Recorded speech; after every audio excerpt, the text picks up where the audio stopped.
Jammu Kashmir NIA சிறப்பு நீதிமன்றத்தில் குற்றப்பத்திரிகையை தாக்கல் செய்திருக்கிறது. என்ஐஏ பெஹல்காம் சம்பவம் தொடர்பாக குற்றப்பத்திரிகை தாக்கல் செய்யப்பட்டிருக்கிறது. மேலும் தகவலை செய்தியாளர் வெங்கடேசன் வழங்கிட கேட்கலாம். வெங்கடேசன், வணக்கம். முழு தகவலை சொல்லுங்க. வணக்கம். ஜம்மு காஷ்மீரில் உள்ள பெஹல்காமில் பைசாரன் பள்ளத்தாக்கில் கடந்த ஏப்ரல் 22 நடைபெற்ற பயங்கரவாத தாக்குதலில் 26 சுற்றுலா பயணிகள் பயங்கரவாதிகளால் சுட்டுக் கொல்லப்பட்டனர். இந்த விவகாரத்தை என்ஐஏ மத்திய உள்துறை அமைச்சகத்தின் உத்தரவின் பேரில் வழக்கு பதிவு செய்து புலன் விசாரணை செய்தது.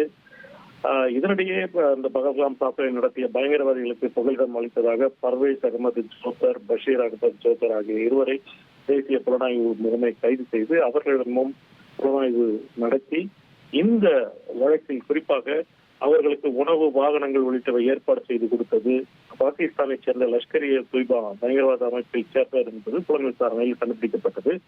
இந்நிலையில்தான் இந்த விவகாரம் தொடர்பாக மூவருக்கு எதிராக என்ஐஏ தேசிய புலனாய்வு முகமையான என்ஐஏ ஜம்முவில் உள்ள அந்த சிறப்பு நீதிமன்றத்தில் இந்த குற்றப்பத்திரிகையை தாக்கல் செய்துள்ளது.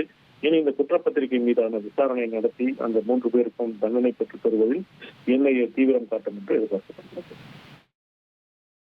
தகவல்களுக்கு நன்றி வெங்கடேசன். இனி செல்லும் இடமெல்லாம் செய்தி. தந்தை டிவியின் வாட்ஸ்அப் சேனலை ஃபாலோ பண்ணினா செல்ல இருக்கும் இடமெல்லாம் செய்தி. இதோ QR கோட் இப்பவே ஸ்கேன் பண்ணுங்க, ஃபாலோ பண்ணுங்க.